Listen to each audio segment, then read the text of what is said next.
이베스트 투자증권 연불리 염승환입니다. 지금 이베스트 투자증권 신규 계좌 개설하시면 즉시 주식상품권 1만 원을 드리고 첫 거래하시면 제가 쓴 연불리 도서 함께 드리고 있으니 꼭 받아가세요.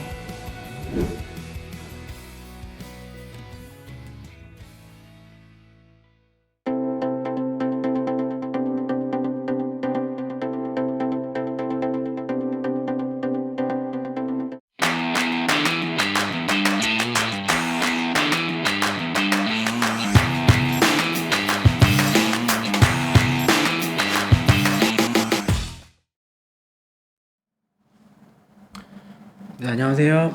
네, 이베스트 투자증권 해외 주식 영업팀 권준국이라고 합니다. 이번 주도 해외 주식과 관련된 이야기와 글로벌 시장에서 또 어떤 일들이 있었는지에 대해서 준비를 해와가지고 좀 인사를 좀 드리려고 하는데요. 이번 주는 사실 전주 급락이 나왔었던 주보다는 아무래도 상대적으로 좀 괜찮았던 것 같아요.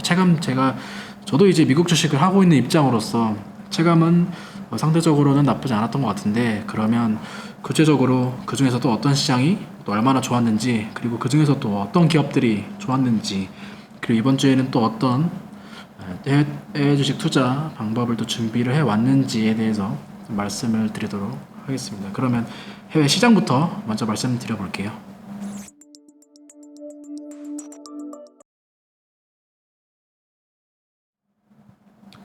네, 이번 주 해외 시장 글로벌 지수 수익률입니다.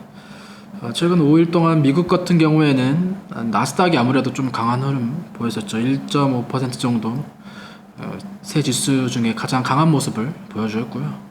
그리고 S&P 다우 순으로 주간 수익률을 보여주었는데, 사실 전일 같은 경우에는 이제 잭슨홀 컨퍼런스에서 아무래도 테이퍼링과 관련된 이야기가 나오다 보니까 세 지수 모두 좀 안 좋은 모습 보여주었는데, 이와 관련된 이야기는 조금 더 좀 이따가 다시 또 말씀을 드리도록 하겠고요. 중국 같은 경우에는 미국보다 조금 더 좋았죠. 이번 주 사실 중국과 홍콩은 나쁘지 않았는데 전일에 조금 빠지면서 그게 조금 아쉬웠는데, 그와 관련된 이야기도 좀 같이 나눠보도록 하겠습니다. 그러면 섹터 업종으로 봤을 때는 이번 주 미국 같은 경우에는 이제 IT 쪽, 반도체 쪽, 그리고 에너지, 그리고 이제 경기 민감 쪽, 호텔, 레저, 항공 이쪽이 좀 주간 수익률로 좀 긍정적으로 나왔다라고 보시면 될 것 같아요. 주간 상승 종목 말씀드리기 전에 아까 제가 이제 지수에 대해서 테이퍼링 관련된 이야기를 조금 말씀드리려고 하는데, 저번 주에도 제가 말씀드렸었는데, 이번 주에 주요 모멘텀 중에 주요 일정 중에 하나가 잭슨홀 미팅이었죠. 잭슨홀 미팅 같은 경우에는 주요 연준 위원들, 그다음 경제 자문위원들이 나와서 이 경제 전반적인 이야기들을 좀 나누는, 그러다 보니까 시장에서 항상 매년 좀 주목하고 있는 모멘텀 중에 하나가 이제 이 잭슨홀 미팅인데요. 이번 주에 이제 바로 새벽에 있었던 잭슨홀 미팅에서 주요 연준 위원들이 테이퍼링을 이제 좀 당겨서 바로 시작을 해야 된다라는 좀 압박성 발언들이 좀 나오면서 시장이 좀 안 좋은 부정적 영향을 받았다라고 볼 수 있겠습니다. 사실 그 전주부터 사실 테이퍼링에 대한 충격이 한 번 있었죠. 그러다 보니까 글로벌 지수가 한 번 충격을 받았고, 회복하는 과정에서 이제 어제 잭슨홀 미팅에서 다시 한번 테이퍼링과 관련된 이야기가 나온 건데, 아무래도 지금 각종 경제 지표들을 봤을 때 몇몇 연준 위원들 기준에서는 충분히 경기가 어느 정도 회복이 되어가고 있는 과정이기 때문에 시장에 있는 유동성을 다시 사들여야 된다라는 쪽의 발언이 나왔던 거고요.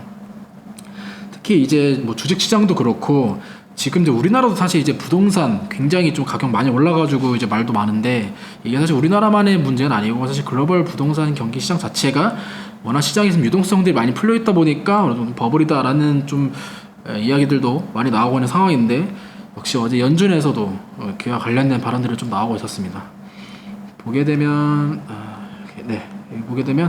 지금 연준의 이 자산 매입이 지금 현재 주택 시장의 거품을 키우고 있다라는 우려감이 좀 나오면서 테이퍼링에 대한 압박성 발언들이 계속적으로 나오고 있고, 이 테이퍼링은 뭐 어떤 의원은 내년 3월까지 앞당겨서 빨리 마무리해야 된다라는 발언들이 나오다 보니까 아무래도 시장의 유동성과 관련된 모멘텀으로는 좀 부정적으로 영향을 미쳤다라고 보시면 좋을 것 같습니다. 물론 그럼에도 불구하고 이번 주에 아까 미국 주간 수익률이 플러스였던 거는 아무래도 전주에 이미 한 차례 테이퍼링에 대한 충격으로 시장이 한번 충격을 받았고, 그 회복하는 과정에서 조금 더 기술적 반등이 있었고, 전일에는 다시 한번 테이퍼링에 대한 발언이 나오면서 하락했다라고 이번 주를 미국을 정리할 수 있겠습니다. 미국 종목 같은 경우에 지금 상승률 보면 이제 제일 위에 이제 핀도도 이게 중국 ADR 종목인데, 이번 주에 이제 실적에서 코로나에도 불구하고 호실적을 발표를 하고 가이던스도 나쁘지 않게 발표를 하면서 이번 주에 핀도도가 주간 수익률로 가장 좋은 수익률을 보인 한 주였습니다. 차트 보게 되면 눈에 띄었었죠. 뭐 하루 만에 거의 22% 상승하면서 했었고, 여전히 그 박스권에서 움직이고 있는 그런 상황이었고, 물론 이제 중국 주식 같은 경우에는 이미 여러 차례 좀 급락이 나오는 상황이었지만, 그럼에도 불구하고 역시 실적과 가이던스가 나오면서 이 핀도도, 그리고 핀도도뿐만 아니라 뭐 아마존이나 여기 보게 되면 이제 22 아마존도 역시 같은 소매 업종으로서 긍정적인 내용으로 좀 주간 수익률 나쁘지 않았고요. 뭐 타겟도 역시 여기 나오진 않았지만 관련 업종들이 전반적으로 소매 업종이 좀 긍정적인 영향을 받았었고요. 뭐 징동닷컴 같은 경우에도 이번 주에 나온 모멘텀으로는 지금 계속적으로 규제는 나오고 있지만 활성 이용자 수가 이번 분기가 최대라는 내용이 발표가 되면서 온라인 기업들 실적 개선 기대감이 좀 있었고요. 그러다 보니까 징동닷컴 역시 이번 주에 좀 굉장히 좋은 수익률을 기록을 하였습니다. 그리고 세 번째 보면 이제 TSMC 오랜만에 좀 나쁘지 않은 한 주였던 것 같은데요. 이 TSMC 같은 경우에는 이 칩 수요가 좀 증가를 하면서 이 16나노 칩, 이 16나노급의 그 칩 가격을 10%에서 20% 증가를 하겠다라는 발표가 나오면서 이 TSMC가 긍정적인 영향을 받았고요. 물론 이뿐만 아니라 이번 주 같은 경우는 반도체 전반적으로 업종에 대한 분위기가 좋다 보니까 반도체 업종 그 중에서도 TSMC가 좀 주간 수익률로 굉장히 상당히 좋았다라고 보시면 좋을 것 같습니다. 해당 수익률 같은 경우에는 이제 주로 이제 건강 관련, 그러니까 그 제약 바이오 업종이 전주 상승에 대비했을 때 좀 차익 매물이 조금씩 나오다 보니까 전반적으로 제약 바이오 업종들의 주간 수익률이 그렇게 좋지는 않았다라고 보시면 좋을 것 같습니다. 이번 주는. 그리고 미국 섹터로 봤을 때는 역시 앞서 말씀드렸던 IT, 반도체 관련된 기술주, 테크 관련된 ETF들의 주간 수익률이 좋았고요. 그리고 이제 제일 첫 번째는 이제 XLE 에너지 주에 대한 주간 수익률 4.6% 정도로 뭐 나쁘지 않았는데, 아무래도 그 전주에 이제 달러가 굉장히 오르다 보니까 이번 주에는 그 달러 상승세가 조금 더 주춤했고, 반대로 이제 원유 같은 경우에는 조금 더 돌아서면서 달러와 반대 움직임을 보여주다 보니까 이번 주엔 에너지 관련된 ETF인 XLE가 ETF 주간 수익률로는 가장 좋았다고 보시면 좋을 것 같습니다. ETF 하락률도 ETF 하락률 역시 보게 되면 유틸리티, 경기 방어업종 이게 좀 있었고, 그 다음에 마찬가지로 말씀드렸던 헬스케어 업종들 있었다라고 보시면 좋을 것 같고, 물론 이제 주간 하락률이 그렇게 크진 않아요. ETF다 보니까 마이너스 1%, 2% 정도 나왔고요. 그리고 이제 중국 같은 경우에는 사실 이번 주에 계속적으로 중국 홍콩 좀 좋은 흐름 보여주었었는데, 어제가 조금 안 좋아서 좀 아쉬운 상황이었는데, 이번 주 같은 경우에는 보게 되면 좀 저감해서, 워낙 이제 중국 증시가 그동안에 이제 미중 갈등이다, 규제 우려다 해가지고 굉장히 좀 많이 안 좋았었는데, 그러다 보니까 저가 매수세가 들어온 부분, 이번 주에 저가 매수세가 좀 들어온 부분들이나 아니면 중국 정부의 부양책에 대한 기대감들 역시 좀 영향을 미쳤고요. 다만 이제 전일 같은 경우에는 이번 주에 그 소비재 쪽에 관련된 내용들이 좀 수익률이 좋았었는데 바로 어제 같은 경우에는 소비재 아무래도 중심으로 하락하다 보니까 좀 지수가 많이 안 좋았는데, 사실 이 소비재는 좀 이 중국 증시의 특징인 것 같아요. 미국이나 우리나라는 사실 그렇게 비중이 크지가 않은데, 이 중국에서 이제 소비재 쪽으로 가장 유명한 기업이 이제 그 백주를 만드는 기업이 이제 귀즈모테주라는 회사인데, 이 술 만드는 기업, 백주 기업임에도 불구하고 또 시가총액이 항상 탑3에 들 정도로 굉장히 큰 규모를 차지하고 있는 기업이 이 귀즈모테주고, 이런 기업의 특징이 이제 중국 증시의 특징 중 하나라고 볼 수 있을 것 같은데, 이 백주 전주에 사실 이제 이 백주 가격을 인하에 대한 우려감들이 좀 있었어요. 이 백주 기업들의 면담 관련된 소식들이 있다 보니까 이 백주 가격들이 좀 낮아지는 것이 아니냐에 대한 우려가 전주도 조금씩 있었고, 어제 같은 경우에는 이 귀즈모테주의 가격 인하 소식이 나오다 보니까 이 백주뿐만 아니라 소비재 쪽 관련된 전반적인 섹터들이 영향을 받았고, 지수가 조금 안 좋은 모습을 보였다라고 보시면 좋을 것 같아요. 물론 어제는 안 좋았지만 주간 수익률을 봤을 때는 중국 홍콩은 미국보다는 좋았다라고 좀 정리를 할 수 있을 것 같습니다. 그럼 이번 주에 뭐 간단하게나마 미국과 중국 지수, 주요 지수들, 그 다음에 주요 기업들까지 좀 말씀을 드려보았고요. 이번 시장과 관련된 이야기 여기까지 하는 걸로 하고, 이번 주는 또 이제 이번 주에 제가 또 한 차례 이번 시장에 대해서 또 어떻게 투자를 하면 좋을지, 해외 주식 투자를 하면 어떻게 좋을지에 대해서 한 가지 준비를 해온 게 있는데, 그거에 대해서 조금 말씀을 드려보는 시간을 갖도록 하겠습니다.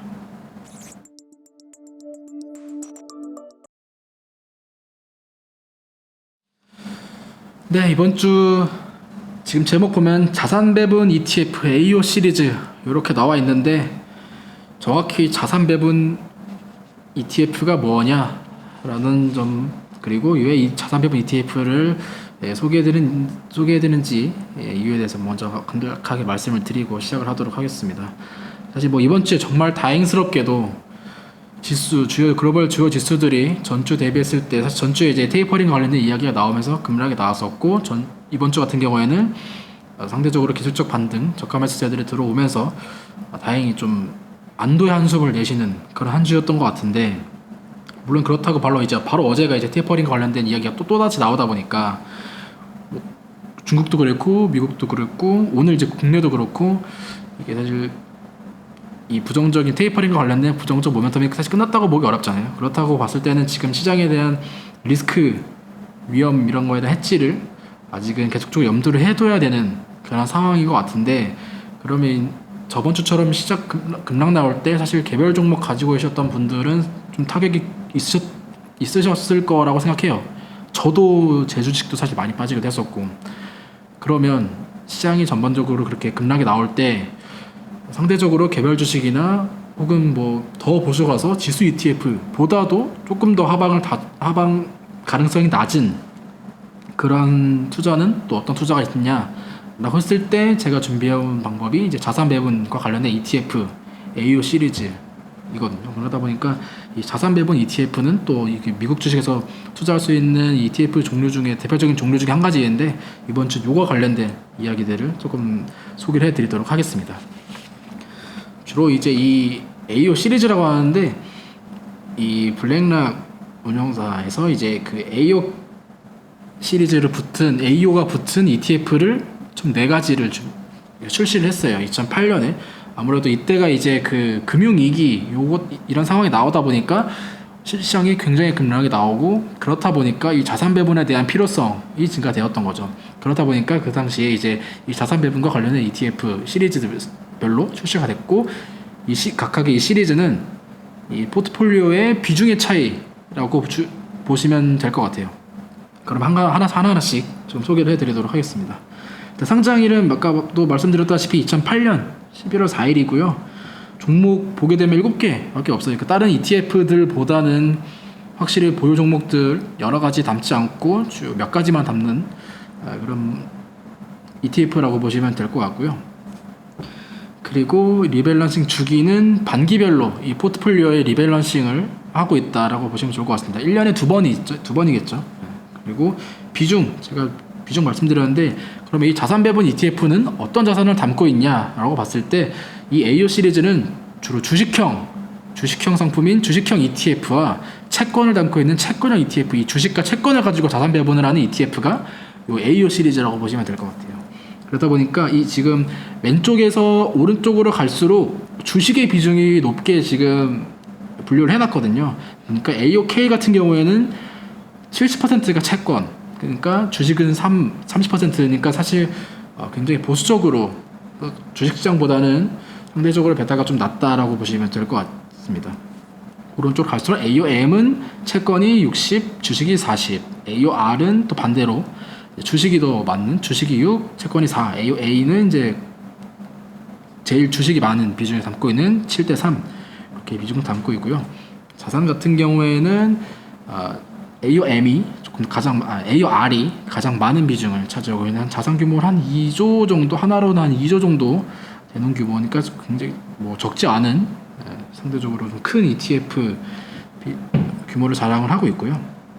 그 다음에 ETF다 그 채권을 담고 있고 아무래도 ETF다 보니까 배당을 좀 주고 있는데 이 배당은 AOK를 제외한 ETF는 분기마다 배당을 주고 있고요. AOK는 이제 월마다 배당을 주고 있습니다.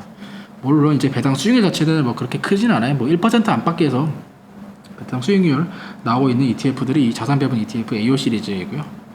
그리고 포트폴리오에 상위 종목들이 어떤 종목들이 들어가 있냐 보면 다 ISUV, 뭐 IVV, 뭐 IAGG 아마 이거 조금 생소하실 수 있는데 이거 관련된 이야기는 또 말씀드리겠고요. 다 이제 채권과 관련된 ETF, 주식과 관련된 ETF 이렇게 담고 있는데 뭐 AOK로 말씀드리면 지금 보면 이 가장 많은 비중인 ISUV 이 ETF의 채권 ETF인데 요거에 대한 비중이 거의 60%니까 굉장히 채권에 대한 비중이 높은 상황이고요. 지금 보면 이 네 가지의 AO 시리즈 ETF들은 7종목이 다 같은 종목들이에요. 같은 종목들인데 각각의 이제 비중을 조절을 하고 어떤 채권 ETF를 많이 담고 어떤 주식형 ETF를 많이 담고 요 차이거든요. 그러다 보니까 종목들은 전반적으로 다 비슷한데 이제 비중이 다르다라고 보시면 될 것 같습니다. 지금 이 포트폴리오 종목들 딱 7개 있다고 말씀드렸는데 보게 되면 채권 아까 이제 그 AOK가 가장 많이 담고 있는 ISUV, ISB 같은 경우에는 미국의 달러 표시 채권들을 담고 있는 ETF라고 보시면 될 것 같고 아마 이 중에서 그리고 IVV 같은 경우에는 조금 아마 익숙하실 것 같아요. S&P 500 지수를 추정하는 또 대표적인 ETF 중에 하나이죠. 물론 SPY도 있지만 IVV 역시 대표적인 S&P 500 ETF 중에 하나고요.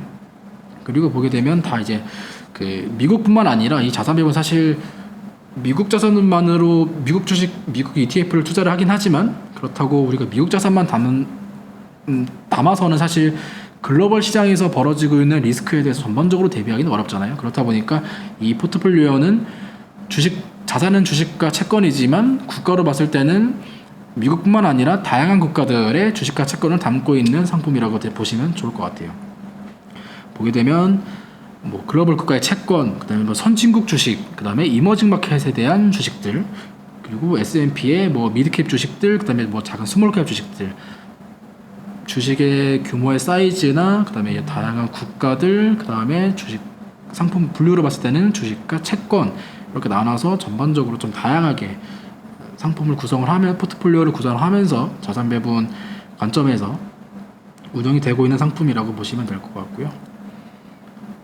그리고 요거를 제가 이제 테스팅을 한번 돌려봤어요. 그러면 지금까지 이제 주요 지수들의 움직임이 있었는데 그 주요 지수 움직임과 상대적으로 봤을 때 이 AO 시리즈 자산 배분 ETF들의 수익률과 움직임은 어땠냐 라는 것들을 제가 좀 정리를 해봤어요. 시점은 일단은 이 ETF들이 상장된 2008년 11월 이후라고 봤고요. 금액은 다 $10,000, 그러니까 하나로 1,200만 원 정도 투자를 했다라고 가정을 하고 결과를 돌려봤는데 이제 벤치마크 같은 경우에는 이제 미국 S&P 500인 SPY로 설정을 해두고 비교를 해봤어요. 그렇다 보니까 지금 보게 되면 금액으로 봤을 때 $10,000 투자했을 때는 투자한다고 가정했을 때 SPY가 62,992달러니까 거의 6배 이상의 가장 좋은 수익률을 보여주었고요. 그리고 이제 AOK, MA 뒤로 갈수록 주식형 ETF에 대한 비중이 높을수록 그 수익률이 좋았다라고 보시면 좋을 것 같아요.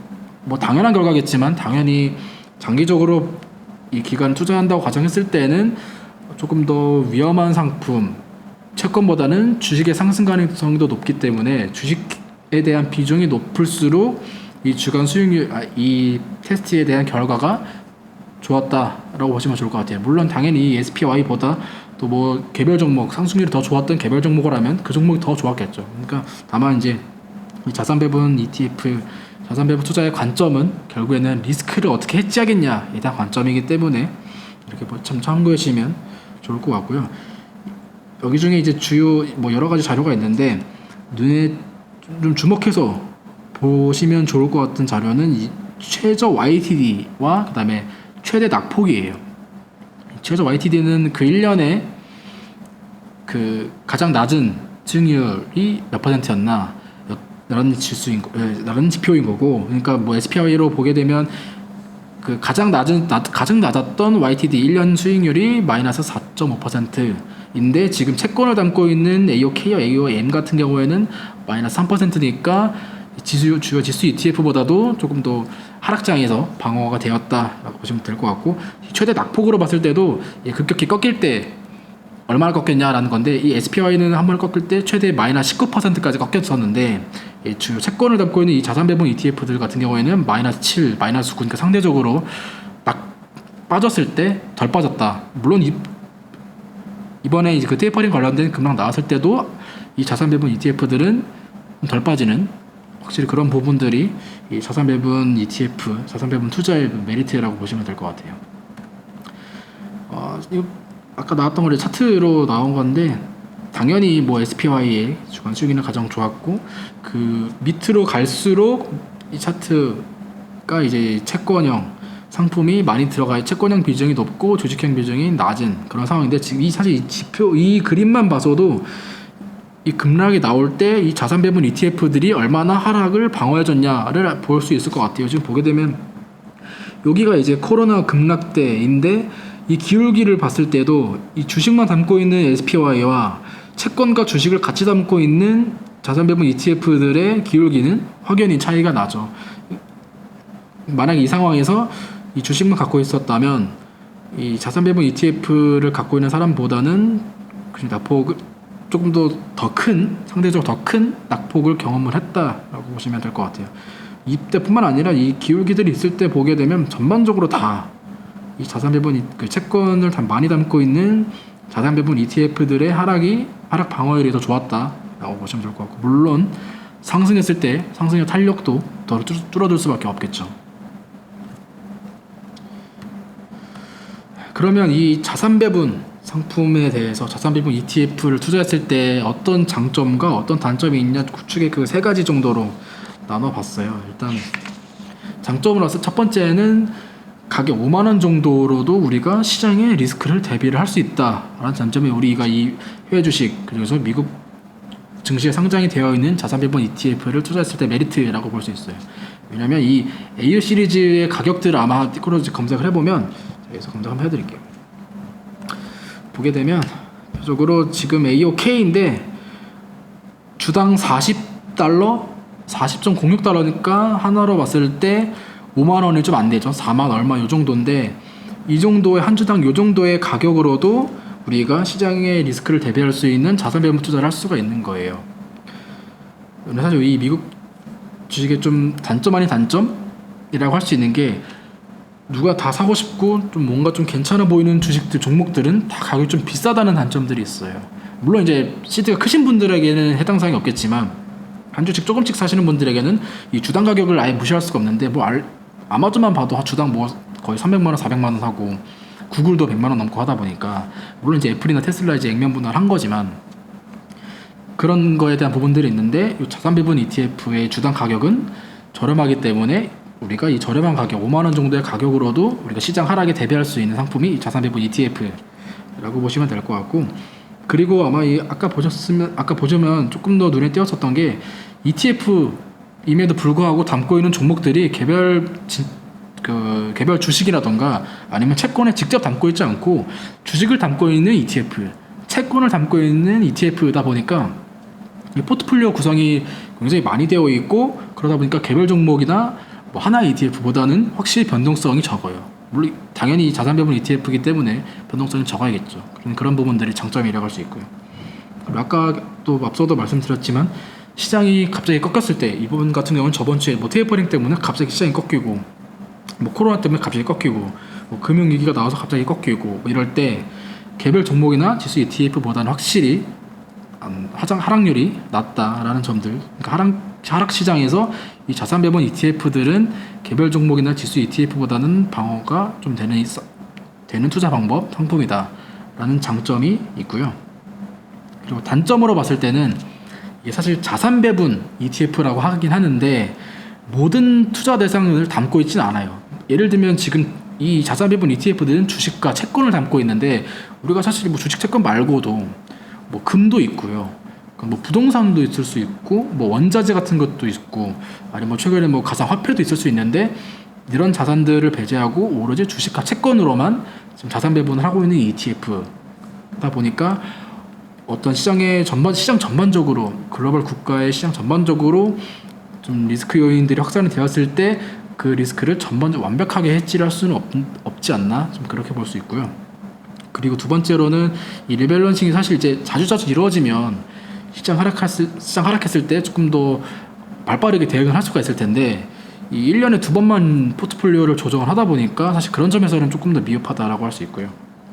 그리고 아무래도 이제 미국 증시, 해외 주식의 장점 중에 하나가 이제 장기적으로 봤을 때 인덱스에 대한 상승 가능성이 높고 상승률이 높다라는 건데 가파르게 상승할 때는 아무래도 이 자산 배분 ETF들 같은 경우에는 개별 주식을 담고 있지도 않고 종목들도 되게 많고 또 채권의 비중도 높다 보니까 상승할 때는 조금 더 덜 따라가는 것 같아요. 예를 들면 뭐 개별 종목으로 100% 먹을 때 뭐 자산 배분 ETF로 뭐 20%, 30% 이렇게 먹는 것처럼 그런 거에 대한 단점이 있는데 이 자산 배분 ETF의 투자의 포커스는 시장의 위험을 대비하는 거다라고 보시면 좋을 것 같아요. 상승장에서 막 갈 때 먹을 때는 당연히 이런 채권, 주식 이런 거 담기보다는 개별 종목 아니면 뭐 주식형 ETF 뭐 이런 상품 위주로 담으면 당연히 더 수익률이 좋겠지만 이런 자산 배분 ETF의 투자 그 패턴은 주로 이제 시장이 꺾였을 때 하락장에서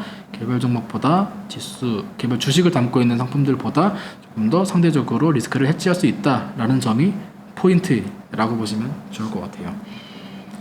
이번 주에 글로벌 시장이 사실 기술적 반등을 하긴 했지만 앞서 말씀드렸다시피 테이퍼링에 대한 가능성 여전히 나오고 있고 아마 계속적으로 나올 것 같아요. 워낙 이미 지금 글로벌 시장 유동성이 많이 풀려있기 때문에 유동성이 줄어들었을 때 시장에 대한 충격을 어떻게 감당할 것이냐에 대해서 이제 각각 고객분들이 이제 투자 성향에 따라서 대응을 하셔야 된다라고 말씀을 드리고 싶은데 그러면 그런 시장 하락에 어떻게 대응을 할 수 있냐라고 했을 때 해외 주식 그 중에서도 미국 증시에 상장이 되어 있는 이 AO 시리즈 AO ETF를 포트폴리오에 담는다고 하면 시장이 급격하게 꺾였을 때 우리는 개별 종목을 그냥 그대로 담고 있었던 것보다는 충분히 충격을 완화할 수 있다라는 점에서 이번 주에 이 자산 배분 ETF를 소개를 해드렸습니다. 시장이 이번 주처럼 계속적으로 좋으면 좋겠지만 또 저번 주처럼 갑자기 또 급락이 또 언제 나올지 우리는 또 알 수 없음에도 불구하고 또 대응을 해야 되잖아요. 그렇기 때문에 그 대응하는 수단에서 국내 주식도 있지만 해외 주식 중에는 어떤 방법으로 대응을 할 수 있냐라는 점에서 자산 배분 ETF 이 AO 시리즈 4가지를 소개를 해드렸고요. 그럼 이번 주에 이렇게 소개해드린 내용 참고를 하셔가지고 매매하시는데 좀 도움이 되셨으면 좋겠고요. 저는 또 다음 주에 또 해외 증시에서 어떤 일들이 있었는지 그리고 또 어떤 투자를 하면 좋을지에 대해서 준비를 해서 인사를 드리도록 하겠습니다. 지금까지 EBS 투자증권 해외 주식 영업팀의 권준국이었습니다. 감사합니다.